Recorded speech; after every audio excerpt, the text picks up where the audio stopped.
that we're going to organize an event, and we chose a charity drive for us to help the society for our efforts. Let's plan our ideas for the charity drive. How about a car wash fundraiser? It's fun and will help us raise money. I like that.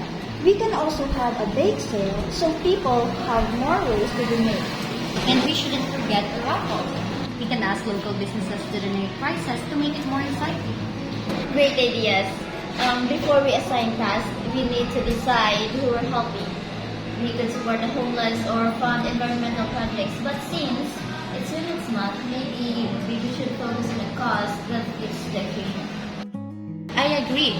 What if we help abused women because they go through a lot and they really need to support, right? That's a meaningful choice. Helping them could make a big difference in our community. Oh yes, it's a great way of honoring Women's Month while also raising an important awareness about the issue. Now that we have a goal, let's set a foundation raise or foundation target. So how about aiming for 15,000 to 20,000? This should be enough to provide emergency help and long-term support. That sounds doable. Having a range give us some flexibility.